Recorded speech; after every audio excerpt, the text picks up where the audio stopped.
अस्सलाम वालेकुम नाज़रीन। बड़ा सुन के अजीब लग रहा होगा आपको कि मुफ्ती साहब की कोई अपडेट अब नहीं आएगी। क्यों नहीं आएगी, उसकी वजह क्या है? अगर आपने इस वीडियो को प्ले किया है ना तो पूरी जानकारी सुन के जाना, पूरी मुकम्मल जानकारी लेकर के जाना। अगर मुफ्ती साहब से, मुफ्ती सलमान अज़हरी साहब से अक़ीदत और मोहब्बत आप रखते हैं तो सबसे पहले तो उनके लिए आप दुआ करें कि अल्लाह आसानी फ़रमाए, अल्लाह जल्द से जल्द उनको जो है रिहाई नसीब फरमाए। जैसे कि लास्ट टाइम मैंने आपको 12 जून को बताया था कि 20 जून को उनको डेट मिल गई है। अल्लाह बेहतर जाने क्या होना है। लेकिन मेरे अजीज़ों, एक चीज़ से बड़ा दिल दुखा है। अभी मेरी पूरी बात को सुन के जाना, वजह क्या है जो अपडेट नहीं आएगी मुफ्ती साहब की कोई भी। आखिर वो क्या वजह है वो आपके सामने रखने वाला हूँ मैं। जो लोग हमारे चैनल से कई साल से जुड़े हुए हैं, शिहाब भाई से लेकर के अब तक जुड़े हुए हैं, हम सब जानते हैं कि हमने क्या क्या अपडेट किसके बारे में क्या क्या दी है, सब जानते हैं। प्यार से मेरी बात को सुकून से रिलैक्स होकर सुन लें बस एक बार। कल एक भाई का हमारे पास फ़ोन आया तो मुफ्ती साहब की जो अपडेट हम नहीं बताने के हैं आज के बाद, शायद नहीं बताने के हैं, क्योंकि देखिए बहुत सारे मामला सामने हैं मेरा बड़ा दिल दुखा एक चीज़ को लेकर के कि एक भाई ने कल हमें फ़ोन किया। फ़ोन करने के बाद में बोले कि आप मुफ्ती सलमान अज़हरी साहब की अपडेट क्यों दे रहे हैं, आप गलत सलत न्यूज़ क्यों फैला रहे हैं। वो मेरे ऊपर बिना तहकीक के इल्ज़ाम लगाने उन्होंने शुरू कर दिए। ध्यान से सुन के जाना। अभी एक हाल ही में हमारे एक हसन रज़वी भाई हैं, उनका नाम लेकर के इंस्टाग्राम पर वो मुफ्ती साहब की अपडेट देते हैं। जब भी कोई अपडेट निकल के आती है वो लोगों से दुआ के लिए भी कहते हैं और बताते भी हैं। तो उनका नाम किसी ने लिख करके ना, हसन रज़वी साहब का, और किसी ने पोस्ट डाल दी कि मुफ्ती साहब की रिहाई हो गई, उनको ज़मानत मिल गई 12 जून में 11 जून में। कितना गलत किया है, झूठों पर अल्लाह की लानत होती है। तो वो हसन रज़वी साहब का कितना दिल दुखा होगा। ऐसे ही कल एक साहब मेरे पास फ़ोन करते हैं, मैं उनको नाम तो नहीं बताने का हूँ आपको। अभी आप मेरी पूरी बात सुन के जाना। इसी वीडियो के अंदर मैं कलाम भी पढ़ने वाला हूँ, उसको भी सुन के जाना इंशाल्लाह। और हज मेरे प्यारे आका सल्लल्लाहु ताला अलैहि वसल्लम ने किस तरीके से हज किया है, आखिरी हज उन्होंने किस दिन किया था, और कुर्बानी से रिलेटेड एक पैगाम मैं आपको और देना चाहता हूँ कि हमारी अगर कुर्बानी होती तो क्या होता। जानवरों की जगह इंसान अपनी कुर्बानी देता, यानी अपनी जान की कुर्बानी देता तो क्या होता मेरे अजीज़। तो सुन के जाना।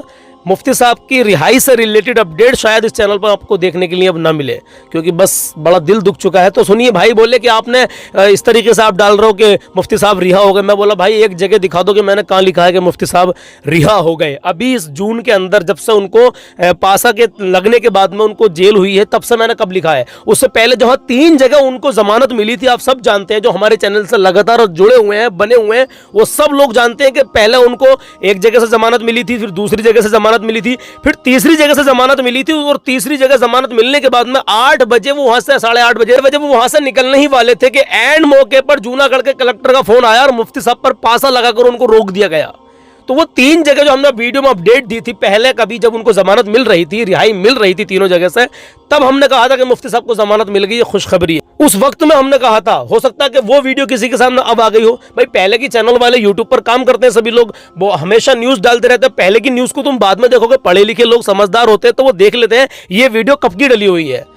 लेकिन जिनको पढ़ना लिखना नहीं आता, भाई माजरत चाहता हूँ, माफ़ी चाहता हूँ, लेकिन आप समझें बात को। अभी जब से उनको पासा लगी है उनके ऊपर, वो जेल में है, तब से हमने एक भी वीडियो में अगर ये लिखा हो, ये कहा हो कि मुफ्ती साहब रिहा हो गए, खुशखबरी नहीं। हम तो कहते हैं मुफ्ती साहब की आज ये खबर रही, मुफ्ती साहब की रिहाई की अपडेट क्या रही, मुफ्ती साहब की ज़मानत की अपडेट क्या रही। उसके अंदर जब वीडियो को प्ले करोगे तभी तो आपको पता चलेगा ना कि सलमान भाई ने क्या बताया है। बात लंबी हो जाएगी, इसलिए माफ़ी चाहता हूँ। शायद मैं मुफ्ती साहब से रिलेटेड अब कोई आगे को अपडेट आपको ना दे पाऊँ, मैं बहुत मुश्किल है, मैं आपको मुफ्ती सलमान अज़हरी की रिहाई से रिलेटेड कोई अपडेट नहीं दे पाऊंगा मेरे अजीज़ों, मैं माफ़ी चाहता हूँ। लेकिन हाँ, उनका पैगाम आपको सुनवाऊंगा। मेरे प्यारे आका सल्लल्लाहु ताला अलैहि वसल्लम ने आपको हज कैसे किया उन्होंने आपको बताता हूँ मैं। मुफ्ती साहब का ही पैगाम सुनना। असल कुर्बानी तो हम अपनी जान की देनी चाहिए थी मेरे अजीज। इसके बारे में मुफ्ती सलमान अज़हरी साहब क्या कह रहे हैं आप ये भी सुन लेना। बस उस शेर हिंदुस्तान के लिए, शेर अहले सुन्नत के लिए, उसके लिए दुआ करते रहे मेरे अजीजों कि अल्लाह ताला उनको जल्द से जल्द रिहाई नसीब फरमाए। भाई साहब बिना तहकीक के मुझ पर झूठे इल्ज़ाम लगा रहे थे। मैंने उनसे कहा कि मुझे आप वीडियो कॉल करो और मुझे व्हाट्सएप पर वो लिंक भेजो जो कि जब से उन पर पासा लगी है अब तक मैंने अगर कहीं कुछ लिखा हो गलत, तो कहीं कुछ गलत बताया हो तो मेरे अजीज। और आप सब जानते हैं हम तो रोजाना कंटिन्यू उनके लिए दुआ ही करवाते हैं, आपसे दुआ के लिए कहते हैं। चलिए बात लंबी हो जाएगी, मैं आपको एक पैगाम सुना रहा हूँ, इस पैगाम को सुनेंगे। प्यारे आका, हज का महीना चल रहा है तो प्यारे आका सल्लल्लाहु ताला अलैहि वसल्लम का हज मुबारक देखिए किस अंदाज में किया उन्होंने। आइए सुनते हैं मुफ्ती साहब की जुबानी। हदीसें उठा करके मैं पढ़ रहा था, हुजूर पाक सल्लल्लाहु अलैहि वसल्लम का हज कैसा था। मेरे आका सल्लल्लाहु ताला अलैहि वसल्लम ने अपना जो आखिरी हज फरमाया, सहाबा रिवायत करते हैं कि अल्लाह के नबी का जो आखिरी हज था, हुजूर पाक जुमेरात के दिन मिना में मौजूद थे। सुभान अल्लाह। और जुम्मा के दिन मेरे आका अरफात के मैदान में, आज जुम्मा ही है। खुतबा जो हुजूर ने अता फरमाया पूरी उम्मत के लिए, वो अरफात के मैदान में जुम्मा के दिन था। जुमा के दिन सूरज गुरूब होते ही जो शनिचर की रात आती है, मेरे आका ने मुज़दलिफा की तरफ कूच फरमाया, मुज़दलिफा में रात गुजारी, और जब शनिचर की सुबह हुई हुजूर पाक ने कंकरियां मारी उस शैतान को, रजीम को, और शनिचर के दिन ही मेरे आका ने कुर्बानी भी फरमाया, बाल भी हलक फरमाए, और शनिचर के दिन ही खाने काबा का तवाफ भी फरमाया। मेरे अजीजों, इस हज को हज अकबरी कहते हैं। सुभान अल्लाह। तो देखा मेरे प्यारे आका सल्लल्लाहु अलैहि वसल्लम का हज मुबारक।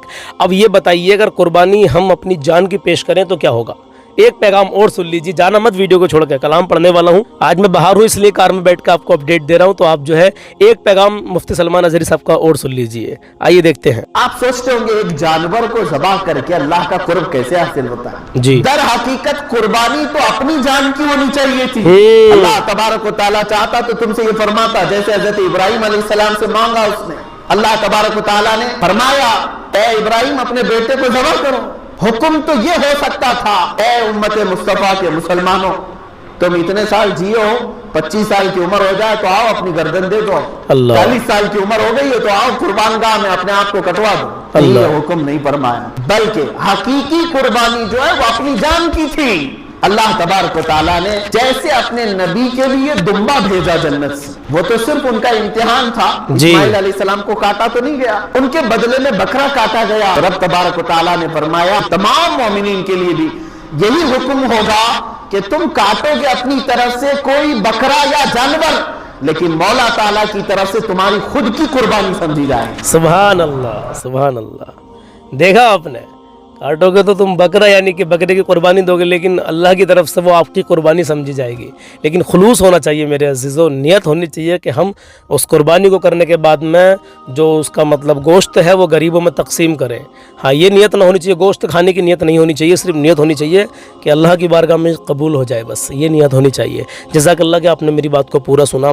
चलिए मैं देखता हूँ, आप लोग रिक्वेस्ट अगर करेंगे आगे चल के तो मैं बताऊँगा, लेकिन इंशाल्लाह, लेकिन बस मेरा दिल टूट चुका है मेरे अजीज़ों। लोग बिना तहकीक के लांछन लगाते हैं, झूठ मतलब समझते हैं।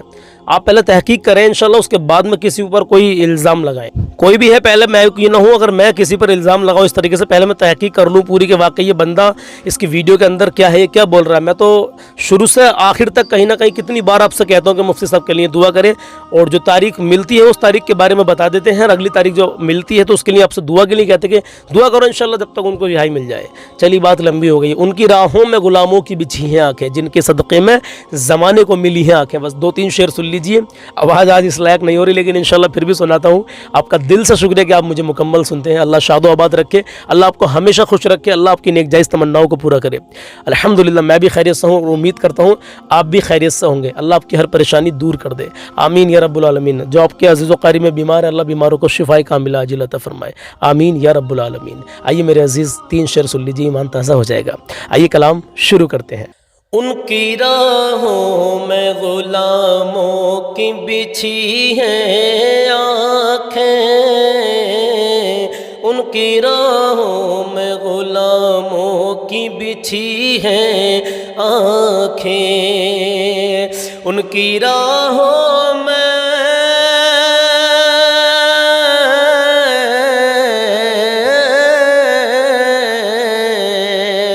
उनकी राहों में गुलामों की बिछी हैं आँखें, उनकी राहों में गुलामों की बिछी हैं आँखें, उनकी राहों में गुलामों की बिछी हैं आँखें, जिनके सदक़े में ज़माने को मिली हैं आँखें, जिनके सदक़े में ज़माने को मिली हैं आँखें, और बाद मरने के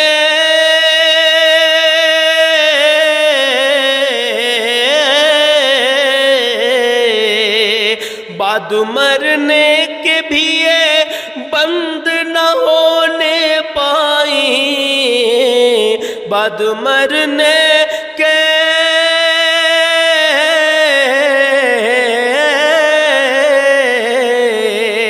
बाद मरने के भी ये बंद न होने पाई, बाद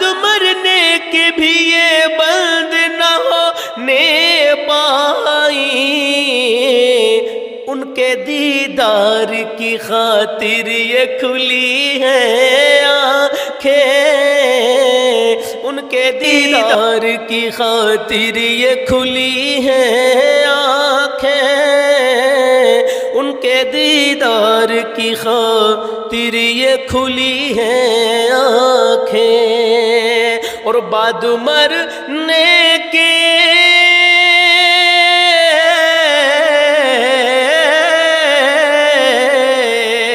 بعد مرنے کے میرے پاس حضور آ جانا، بعد مرنے کے میرے پاس حضور آ جانا، بعد مرنے کے میرے پاس حضور آ جانا، قبر میں آپ کی یہ راہ تکیں گی آنکھیں، قبر میں آپ کی یہ راہ تکیں گی آنکھیں، ان کی راہوں میں غلاموں کی بچھی ہیں آنکھیں۔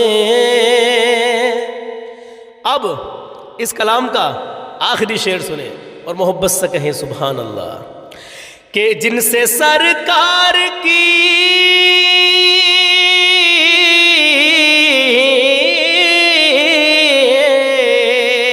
جن سے سرکار کی عظمت نہیں دیکھی جاتی، جن سے سرکار کی عظمت نہیں دیکھی جاتی، جن سے سرکار کی عظمت نہیں دیکھی جاتی، ایسے غداروں کی کیا پھوٹ گئی ہے آنکھیں، ایسے غداروں کی کیا پھوٹ گئی ہے آنکھیں، ایسے غداروں کی کیا پھوٹ گئی ہے آنکھیں، ان کی راہوں میں غلاموں کی بچھی ہیں آنکھیں، جن کے صدقے میں زمانے کو ملی ہیں آنکھیں۔ تو میرے عزیزو، جیسا بھی یہ کلام لگا ہو، بس دعاؤں سے نوازے کہ اللہ اپنی بارگاہ میں قبول کر لے، اور جو لوگ بنا تحقیق کے کسی پر الزام لگاتے ہیں تو ان کے بارے میں آپ کا کیا کہنا ہے تو مجھے کمنٹ باکس میں ضرور بتائیں۔ میں دعا کرتا ہوں اللہ اس بھائی کو ہدایت فرمائے اور ان کو صحیح سمجھ عطا فرمائے، ٹھیک ہے انشاءاللہ۔ ویسے وہ سمجھ گئے تھے بعد میں اور کہنے لگے تھے چلو ٹھیک ہے جو صحیح ہے وہی بتانا، تو بھائی میں تو صحیح بتاتا ہوں، میں نے غلط کب بتایا؟ لوگ ٹائٹل کو دیکھ لیتے ہیں اوپر کہ مفتی صاحب کی رہائی اپڈیٹ، مفتی صاحب کی رہائی اپڈیٹ، ہم نے یہ تو نہیں لکھا کہ مفتی صاحب کو رہا ہو گئے یا مفتی صاحب کو رہائی مل گئی یا وہ اپنے گھر پہنچ گئے، نہیں، مفتی صاحب کی رہائی نیو اپڈیٹ۔ اچھا وہ 3 اپڈیٹ دی تھی ہم نے جس کا وہ ذکر کر رہے تھے، امام کی ہتیا، بچوں کی پرورش کیسے کرے، اور مفتی صاحب کی رہائی اپڈیٹ، 3 بریکنگ نیوز۔ تو اب اس میں جب پلے کرو گے ویڈیو کو تبھی تو پتہ چلے گا کہ سلمان بھائی نے کیا کہا ہے، یا ہم نے اوپر یہ تھوڑی لکھ دیا اس کے کہ مفتی صاحب رہا ہو گئے۔ تو بھائی سمجھدار کے لیے اشارے کافی ہے، جو ہم چینل پر کام کر رہے ہیں تو ہم اس طریقے سے کچھ لکھتے ہیں کہ جس سے لوگ دیکھ کر اس کے اندر آئیں اور اس کی اصلیت جانے اندر جا کے ویڈیو کو پلے کرنے کے بعد میں، لیکن اس کے بعد بھی ہم نے اوپر یہ نہیں لکھا کہ مفتی صاحب رہا ہو گئے، مفتی صاحب کو رہائی مل گئی۔ ہاں، سمجھدار کے لیے اشارہ کافی ہوتا ہے۔ بہت بہت شکریہ، جزاک اللہ آپ سب کا۔ اپنی رائے کمنٹ باکس میں ضرور پیش کریں، کلام کیسا لگا یہ ضرور بتائیں، جزاک اللہ۔